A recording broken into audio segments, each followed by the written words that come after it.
गांव में एक अमीर सेठ रहता था। सेठ का नाम अमीर चंद था। अमीर चंद गांव में सबसे ज्यादा अमीर था। अमरचंद का एक ही बेटा था।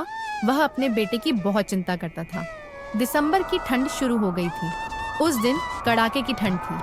चारों तरफ कोहरा ही कोहरा था। राजू अपने दोस्तों के साथ जंगल घूमने गया था। राजू को घूमते घूमते रात हो गई। अमीर चंद को चिंता हो गई कि रात हो गई है और अभी तक राजू घर नहीं लौटा है। अमरचंद अपनी पत्नी से बोला, भगवान, राजू अभी तक घर नहीं लौटे और ठंड भी ज्यादा है। अरे जी, राजू अपने दोस्तों के साथ जंगल घूमने गया है। आप चिंता मत करो, वह आ जाएगा। अपनी पत्नी की बात सुनकर अमरचंद मन ही मन सोचने लगा कि जंगल में राजू को कुछ हो तो नहीं गया है। राजू अपने दोस्तों के साथ घर की तरफ चल पड़ा। कुछ देर बाद राजू अपने घर पहुंच गया। अमरचंद राजू से बोल, इतनी रात हो गई है और ठंड भी है, तुम कहाँ गए थे?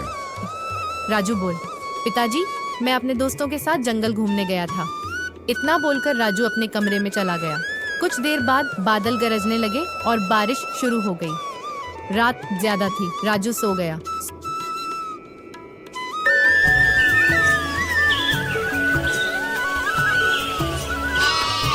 सुबह होने पर राजू का दोस्त राजू के घर के पास आया और राजू को पुकार रहा था, ओ राजू, राजू कहाँ पर हो तुम?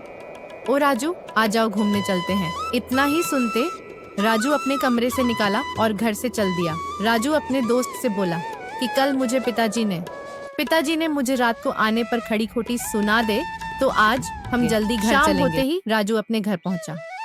अमीर चंद ने राजू को पास बुलाया और बोल, बेटे, दोस्ती जीवन की सबसे मूल्यवान संपत्ति है।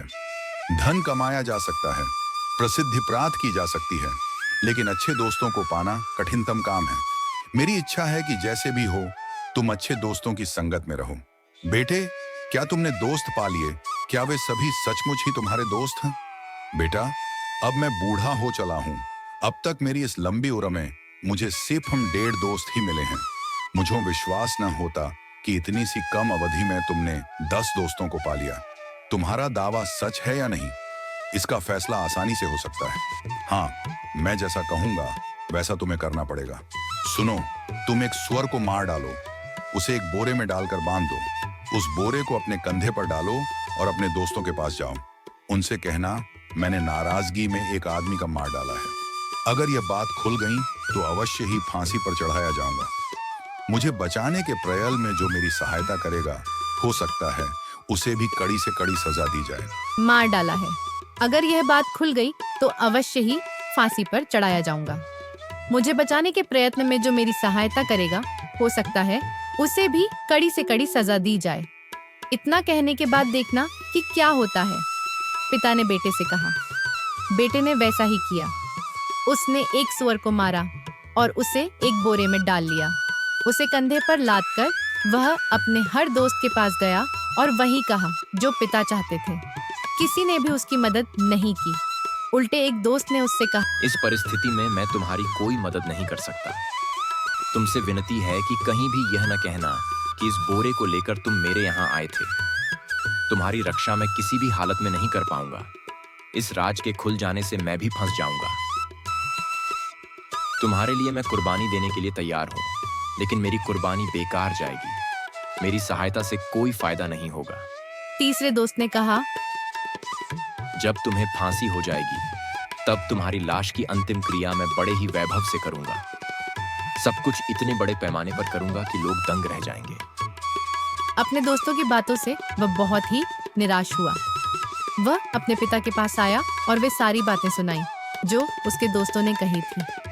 पूरी बात सुनने के बाद पिता ने अपना सिर हिलाते हुए कहा, मैं जानता था कि वे ऐसा ही करेंगे। तुम्हें याद है, मैंने कहा था कि मेरे जीवन में मेरे 1.5 ही दोस्त हैं।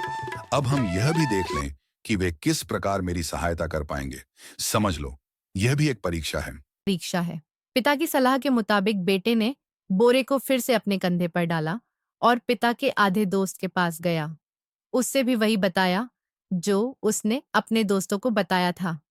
उस दोस्त ने उसकी पूरी बात सुनी, फिर कहा, मैं तो तुम्हें नहीं जानता, लेकिन तुम्हारे पिता मेरे अच्छे दोस्त हैं।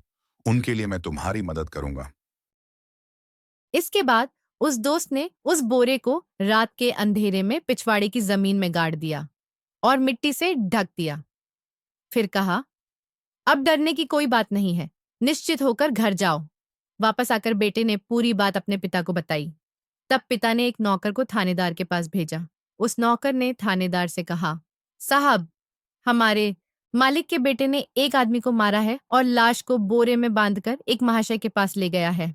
उस महाशय ने किसी की जानकारी के बिना उसे अपने पिछवाड़े में गाड़ दिया है और मेरे मालिक के बेटे को बचाने की कोशिश की है। थानेदार ने तुरंत आदमियों को भेजा और गड्ढा खुदवाया तो उसमें बोरा बरामद हुआ।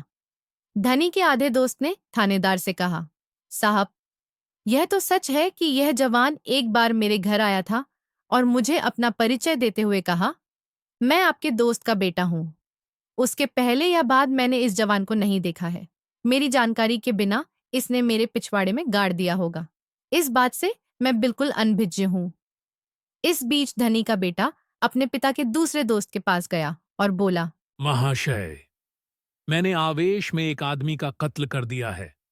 मेरे पिता के एक दोस्त ने वह लाश अपने पिछवाड़े में गाड़कर मेरी हिफाजत की है, लेकिन अब यह बात खुल गई है। लगता है मुझे फांसी हो जाएगी। उसकी बात सुनते ही धनी का दोस्त तुरंत थानेदार के पास गया और बोला, सुना है कि आपने उस जवान पर कत्ल का इल्जाम लगाया है। उसने सचमुच यह कत्ल नहीं किया है। कत्ल तो मेरे बेटे ने किया है। कोई कत्ल करे और दूसरा उसके लिए दोषी ठहराया जाए, ये बिल्कुल अनुचित है। इसलिए न चाहते हुए भी मुझे यह सच कहना पड़ रहा है। उस निर्दोष जवान को छोड़ दीजिए और मेरे दोषी बेटे को फांसी की सजा दीजिए।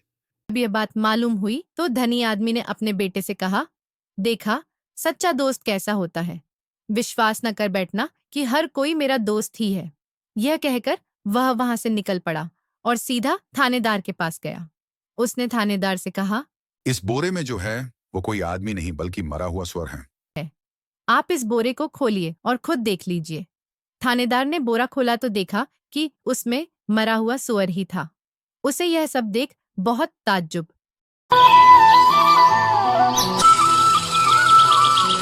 कुछ दिन बीतने के बाद अमीर चंद को अपने कारोबार में बहुत ही हानि हुई। अमीर चंद के पास जितना भी पैसा था वह सभी धीरे धीरे कर कर समाप्त हो गया, जिसके कारण अमीर भी हो गया। उसके पास इलाज के लिए भी पैसे नहीं थे। अपने बेटे से बोल, बेटा राजू, मेरे पास दवाई के भी पैसे नहीं है। जो तुमने अपने दोस्तों को पैसे उधार दिए थे उन पर वापस ले लो। मेरे लिए जाकर दवाइयां ले आओ। राजू घर से निकाला और अपने दोस्तों के पास गया और अपने दोस्त से बोल, भाई, जो मैंने तुम्हें पैसे दिए थे मुझे वह पैसे लौटा दो। पिताजी के लिए दवाई लेकर जानी है। राजू का दोस्त बोल, भाई, मेरे पास कुछ भी नहीं है। मुझे ही खाने के लाले गिरे हुए हैं, तुम और किसी पर ले लो। यह कहकर उसने दरवाजा बंद कर लिया। राजू अपने हर उसे दोस्त के पास गया और उसने वही बात बोली, पर किसी ने भी राजू की मदद नहीं करी। राजू को घूमते घूमते रात हो गई और ठंड भी ज्यादा थी, तो राजू घर की तरफ चल पड़ा।